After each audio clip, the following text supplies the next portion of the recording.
Hello, voilà, je suis ici sur une ancienne piste de bobsleigh qui date de 1984. Je ne sais pas si vous voyez du coup où je suis. C'est à Sarajevo où ont eu lieu les Jeux Olympiques d'hiver. Et ce sont les vestiges ici de cette piste de bobsleigh qui est une sorte de tourisme plus ou moins officiel. Plus ou moins urbex, hein, donc un peu aventureux, sans pas beaucoup d'indications ou quoi que ce soit, des graffitis, du street art. Et donc ça fait une petite semaine que je suis à Sarajevo. Si ça vous intéresse, je vous expliquerai en fin de vidéo comment est-ce que vous pouvez vous rendre à Sarajevo sans l'avion. Donc je suis dans cette ville et je dois dire que bon, voilà, pour ma génération en tout cas, Sarajevo c'est aussi beaucoup voilà, d'émotions liées à la guerre civile qui a eu lieu entre, je pense, 92 et 96. Et donc ouais, le tourisme est un peu étrange parce qu'il est fort centré sur ce passé, sur ces blessures, ce passé de guerre ou ce passé ici des Jeux Olympiques. Bon, ici ça fait 40 ans, donc ils ont remis en cours une sorte de célébration des 40 ans. Mais voilà, néanmoins, ça donne un petit goût d'être dans le passé. Voilà, c'est peut-être mon regard, c'est mon filtre à moi, mais c'est aussi, j'ai l'impression, le futur en fait. Je ne sais pas pourquoi, enfin je vais vous expliquer un peu pourquoi. C'est non seulement un grand ancrage du passé qui est là, mais étrangement aussi un sorte de voyage dans le futur. Est-ce que je suis dans le passé ou dans le futur? Peut-être que ce mélange a simplement commencé quand l'ami chez qui j'allais en visite m'a envoyé une information peu banale. Les Balkans ont été victimes d'un blackout sur plusieurs pays pendant plusieurs heures la veille de mon départ. En cause, selon les informations que j'ai glanées, une vague de chaleur qui poussait la consommation d'électricité à la hausse, des airs conditionnés et une surcharge de réseau, avec en plus la chaleur provoquant des instabilités sur le réseau et donc un blackout. Le blackout, c'est pas quelque chose du passé, c'est quelque chose dont nous craignons tous qu'il nous arrivera un jour ou l'autre. Ça inquiète tous les experts énergétiques pour le futur. Alors, je ne sais pas pour vous, moi je suis quand même assez bien gavé de dystopie en tout genre. Et bon, le futur, on nous le présente souvent comme des sortes de dystopies un peu apocalyptiques, avec des catastrophes de tout genre. Et ben, en fait, voilà, en marchant ici, moi je me retrouve un peu dans cette sensation d'être dans le futur, en fait. Voilà, les choses ont été abandonnées, ont dû s'arrêter. Des activités ici, on pourrait se dire, en fait, voilà, ici on est dans un lieu où il n'y a plus de neige. On est à 500 mètres de hauteur, ici on doit être à peu près à 1000, 1200. Et on en entend parler un peu, hein, les stations de sport d'hiver dans les Alpes vont devoir se réinventer. Les infrastructures, ben oui, on ne sait pas. Voilà, ici, c'est une infrastructure abandonnée. Quel est l'avenir du ski? Voilà, ici, on est dans un avenir où il n'y a plus de neige, en fait. Donc, il n'y a plus de neige. Et il y a ces infrastructures qui se dégradent, qui sont abandonnées, font partie de reliques du passé. Un temps où on pouvait s'amuser en traîneau à descendre pour des médailles. Maintenant, c'est fini. Donc, je suis dans le futur, dans ce futur un peu dystopique où il n'y a plus de neige. Et c'est un petit peu étrange.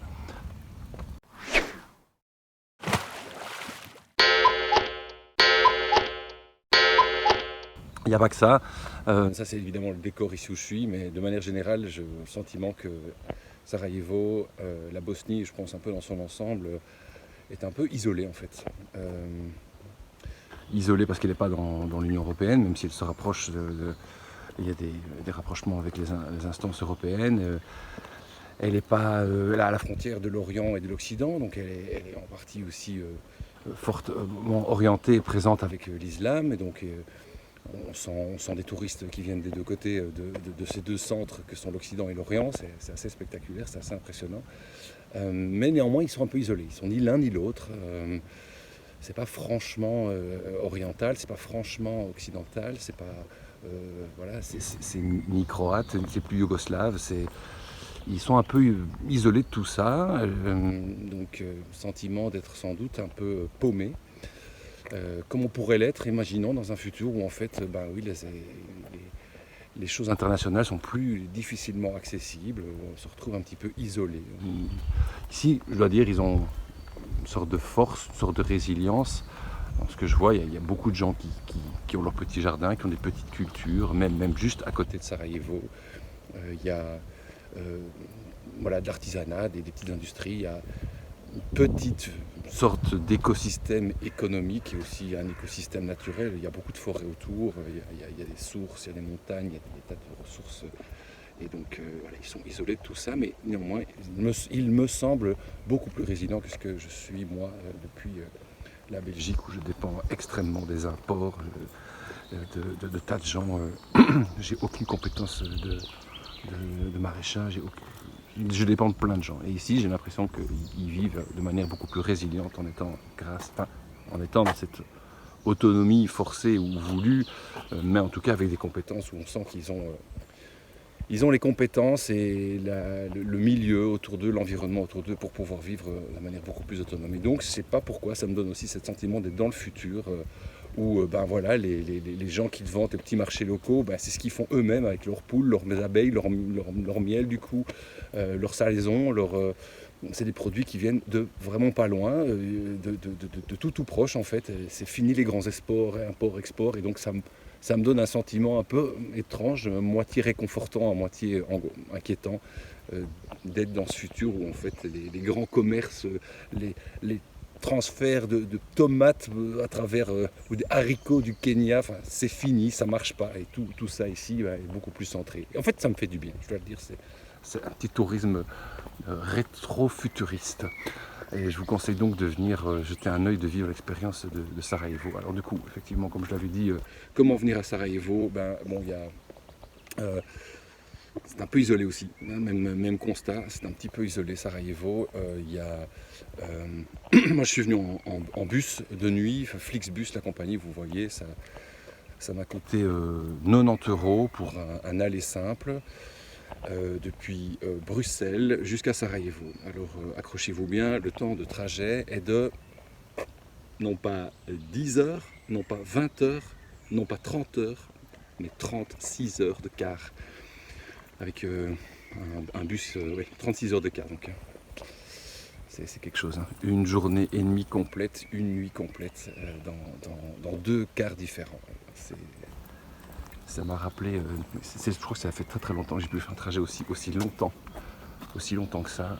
36 heures de car, c'est pas rien. Quoi. Et ça fait partie des vacances, parce que j'avais envie de voir la route. Je suis jamais venu dans cette partie de l'Europe. J'ai jamais été... j'ai traversé l'Autriche. Le lendemain matin, j'étais en Autriche. Puis il y avait la Slovénie, et puis la Croatie, et puis la Republika Srpska, donc la partie serbe de Bosnie, et puis finalement la Bosnie. Une très belle route.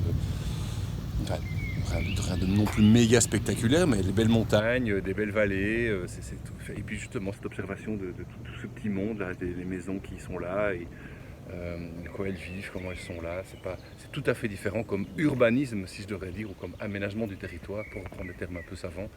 La disposition, les choses sont tout à fait différentes que chez nous, on voit que ces gens sont beaucoup plus autonomes. Ce que je disais, c'est que j'ai pu observer en étant en car. Et bon, et comme je suis un peu paresseux, comme j'ai pas énormément de temps non plus, j'ai donc booké un vol pour le retour direct Charleroi, Sarajevo, enfin donc Sarajevo-Charleroi avec donc Ryanair. Là c'est 2h30, ça coûte 30 €. Vous faites le calcul, hein. C'est juste pas comparable à tous les points de vue, mais je crois qu'en fait j'aurais très bien pu le faire aussi au retour maintenant que j'y pense. C'est juste que j'avais vraiment juste maximum 7 jours et que ça me semblait quand même fort court de passer 3 jours sur 7 cette fois-ci. J'ai déjà fait dans le voyage dans le cercle polaire, vous pouvez voir là la proposition que je vous fais, mais ici c'était un petit peu trop. C'est une autre vidéo que j'ai déjà fait d'un voyage en cercle polaire sans avion, en train. Et ici, le train c'était l'option impossible. J'ai regardé, en fait, plusieurs raisons m'ont empêché de prendre le train. La raison principale, c'est qu'en fait, le forfait Interrail ne fonctionne pas en Bosnie. Les trains vont jusqu'à, je pense, oui, je sais plus, quelque part en Croatie, ça s'arrête et il faut encore changer, mais il faut encore payer. Et donc c'était juste, en plus, je pense, le trajet, je pense que c'était 150 € aller simple pour le train. Donc voilà, c'était juste également hors de prix pour une durée équivalente. Donc voilà, c'était mon choix. Je n'ai pas été en train et j'ai pris le Flixbus et retour. Et je reparlerai peut-être de cette option-là, mais j'ai dû faire une espèce de trahison avec moi-même de plus prendre l'avion. Mais néanmoins, cette option de faire le trajet à moitié en avion, c'est une formule. Je me suis dit, en fait, ouais, on en reparlera, mais c'est un peu l'idée de faire du 50%. Du 50%. C'est déjà la moitié que je fais. Et ça m'a un petit peu aidé à vaincre mon sentiment de culpabilité d'émission carbone. Voilà. Écoutez, je vais continuer une petite promenade. Je pense que je suis arrivé à l'arrivée de la zone de freinage du bobsleigh. Je me retourne. Voilà, je vous laisse regarder. C'est là, c'est la zone de freinage. Peut-être que maintenant, j'avoue, quand j'ai vu tout ça, je me suis dit, ouh, est-ce qu'il y en a qui le font en vélo? Est-ce qu'il y en a qui le font en longboard ou quoi? Ça donne envie. Vous entendez le tonnerre? Voilà. À bientôt pour une autre vidéo.